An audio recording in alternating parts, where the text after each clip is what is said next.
Dating in 2024. It's a lot, isn't it? It feels like a jungle out there.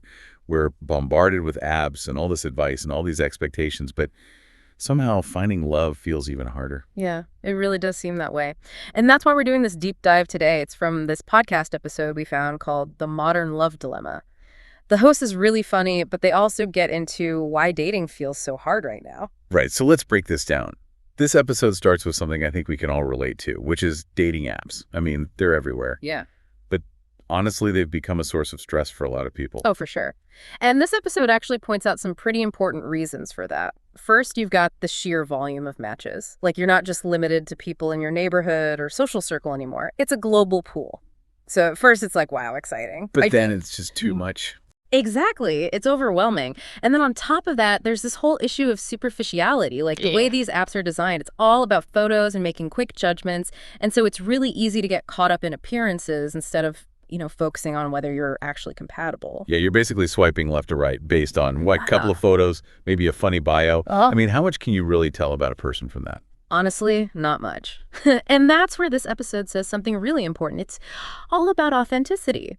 The host argues that trying to present this, perfect version of yourself online, it can actually backfire. Yeah. Because then you're setting up these unrealistic expectations, and it makes it so much harder to form a real connection. But it's hard, right? You want to put your best foot forward. And it seems like everyone else is playing that game. Yeah, and I totally get that. But that's why this episode suggests you kind of need to shift your mindset. Like, instead of trying to be what you think other people want, focus on showing your real self. Quirks and all, you know what I mean? It might mean you get fewer matches, but the connections you do make will be so much stronger. That makes sense. And speaking of challenges, this episode talks about something I think we all dread, which is ghosting. Yeah, unfortunately, ghosting has basically become a part of dating these days. It's that thing where someone just disappears without a trace and you're left wondering, what did I do? And the podcast has this great example. They talk about this woman, Sarah, who went on a few dates with this guy, and everything seemed amazing. They were connecting, and then, poof, he vanished, only to reappear weeks later with someone else. Ouch. It's so rough. And what I think is really interesting is how the episode uses Sarah's experience to show how much of an emotional roller coaster dating apps can be. They can be great, but when you get ghosted like that, it can be brutal, So the episode really stresses that you have to protect yourself and not get too attached too quickly. So basically, don't put all your eggs in one basket. But in this case, it's more like, don't put all your hopes and dreams on one match. Yeah, exactly. And remember, if someone ghosts you, it says way more about them than it does about you. It means they don't have the maturity or the communication skills to just be honest. You deserve better than that. You deserve someone who treats you with respect, even if it means having a difficult conversation. So it seems like the takeaway here is that dating apps are tools. They're not magic. They can be helpful for meeting people, but you have to use them in a smart way. Yeah. And don't let them make you feel bad about yourself. Absolutely. Don't let some app define your worth. Because you are so much more than just a profile picture and a clever bio. And, while we're talking about self-worth, this episode also gets into another huge problem with dating today. Unrealistic expectations. Oh, yes. Yeah. This is such a big one. And this episode blames social media for this. Yeah. We see all these images of perfect couples and romantic gestures, and it's easy to think that's what real love should be like. Right, and that's where things get messed up. The episode really highlights the difference between these romanticized portrayals and the reality of relationships. Because relationships are messy and they take work, and you have to learn to deal with each other's flaws. Okay, so then how do we deal with these unrealistic expectations? Do we all just quit social media? Well, that's one option, I guess, but the episode actually has a more realistic suggestion. It's about being mindful of what you're seeing online.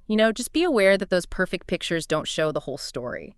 Real relationships aren't built on grand gestures and filters. So it's about finding someone who you can be yourself around. Someone who accepts you for you, not for some fake online persona.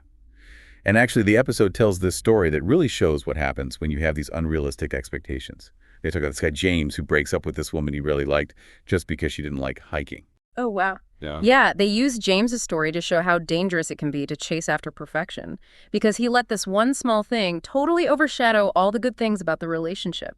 He was so focused on finding someone who fit every single thing on his list that he missed out on a real connection. It's like a reminder that none of us are perfect, and if we focus too much on the little things, we might miss out on what really matters. Exactly. Instead of looking for perfection, the episode says we should focus on finding someone who adds something good to our lives and who wants to grow with us, even with all our imperfections. Right. It's not about finding a perfect match. It's about finding a partner, Mm-hmm. someone who challenges you and makes you a better person. I love that.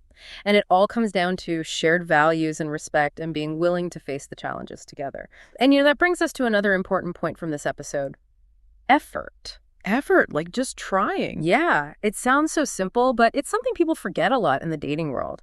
Like, it's easy to get caught up in the excitement of meeting someone new, but if you want a real connection, you have to put in the work. So it's not enough to find the right person. You have to be the right person too. Exactly. And that effort has to continue even after the first few dates. It's about consistently showing up for your partner, even when things get tough. This makes me think about all the times I've stressed over texting, like trying to come up with the perfect, witty response instead of just being myself and letting the conversation flow. I think we all do that sometimes. We overthink things and forget that we're just trying to connect with another person. And the episode reminds us that love can be found in the most random places. It's not just about dating apps. It's about being open to possibilities and actually putting yourself out there in the real world. So like those cute scenes in movies where you bump into someone at the grocery store and then end up arguing over which avocados are better. Exactly. You just never know where you'll find a spark. So stay open-minded and don't limit yourself to just one way of finding love. So we've talked about apps and expectations and being yourself. It's a lot. And I'm sure some people listening are like, okay, is this even worth it? Is finding love even possible anymore? Yeah, I get it. But that's the thing about this episode. It doesn't just focus on the bad stuff. It actually ends on a pretty hopeful note. It reminds us that love is still out there. That actually makes me feel better. Like even with all the swiping and ghosting and everything, a real connection is still possible. Totally. And one of the things this episode talks about is being vulnerable, like letting go of that need to seem perfect and just letting people see the real. Yeah. Yeah. I think that's so true. It's easy to want to act like you've got it all figured out. Yeah. But honestly, I think we all just want to be seen for who we really are. Absolutely. And the episode actually says that vulnerability is a strength, not a weakness, because it lets you connect with people on a deeper level and it builds trust. It's like saying, hey, this is me, take it or leave it. Yeah. And the people who are meant to be in your life will stay. I love that. And those are the connections that matter, the ones where you can just be yourself, you know, no pretending or trying to impress anyone. This makes me think about all the times I haven't said what I really felt or thought because I was scared of being judged. Maybe I need to be more open, more willing to take a risk. It's definitely a risk worth taking. Because if you can't be yourself, then what's the point? Good point. And I guess vulnerability has to go both ways, right? Like you have to find someone who's willing to be open with you too. Exactly. So this episode says to pay attention to how people communicate. Do they really listen? Are they willing to share their own feelings? Or do they always turn the conversation back to themselves? That's interesting. So it's about finding someone who wants to get to know you just as much as they want you to know them. Exactly. And someone who makes you feel comfortable enough to open up. This reminds me of this guy I dated. Mm-hmm. He seemed really charming at first, but whenever I tried to talk about something personal, he would just shut down or change the subject. It was like he didn't actually care about the real me. Ugh, that's the worst. And it's such a common red flag. Like sometimes the people who seem the most confident are actually the ones who are afraid to let anyone in. It's like picking a book with a pretty cover and then realizing the story is boring. Haha. Yeah. And this episode wants us to be more discerning, Like, look past the surface and pay attention to who the person really is. So we've talked about authenticity and vulnerability and effort. What else does this episode say we should keep in mind? Oh, what I thought was really interesting is that at the end, the host asks, what are some good things about dating in 2024? Yeah. They spend most of the episode talking about the challenges, so I was surprised they ended on such a positive note. What do you think that was about? Maybe they wanted to leave people feeling hopeful. Like, even though dating is hard, there's still good things about it. They're acknowledging the struggles, but also saying, hey, don't forget about the positives. Like what? Give me some examples. Well, first of all, we have more options than ever before. Like, technology has made it possible to meet people from all over the world. True. And even though dating apps have their problems, they can be a good way to connect with people who have similar interests. For sure. And even if a date doesn't work out, you still learn something from it. It helps you figure out what you want and what you don't want in a partner. I've definitely learned a lot about myself through dating. The good and the bad. It's like every relationship, even the short ones, helps you figure out who you are and what you're looking for. That's a beautiful way to put it. It shows how powerful relationships can be, even if they don't last forever. So instead of getting discouraged by all the bad stuff, maybe we should focus on the good stuff. Right. It's all about changing your perspective from dating is terrible to dating is an adventure. Because even though finding love in 2024 can feel impossible, there's always a chance you'll find something amazing. I love that. It's like searching for buried treasure. And this episode reminds us that the journey itself can be just as important as the destination. So don't get so focused on finding the one that you miss out on all the good stuff along the way. Exactly. Enjoy the ride. Be open to learning. And trust that the right person will show up when they're supposed to. It really sounds like this episode wants us to take control of our own love lives. Yeah, totally. It's like being in the driver's seat, setting your own boundaries and making choices that feel right for you. Instead of just letting dating happen to us, we can make it happen for us. Exactly. And that starts with, checking in with yourself. Like, what kind of energy are you bringing to dating? Are you hopeful? Or are you bringing all this baggage from your past? Oh, man. I am so guilty of that. Like, letting my past relationships make me think all relationships are going to be bad. I think we've all been there. But this episode is like a reminder that you can change that story. You can choose to believe in love again. So instead of saying, I'll never find someone, I should be saying, I'm open to finding someone. Yes, exactly. It's like putting that energy out there, and then you attract people who match that vibe. And remember, it's not just about finding the right person. You have to be the right person, too.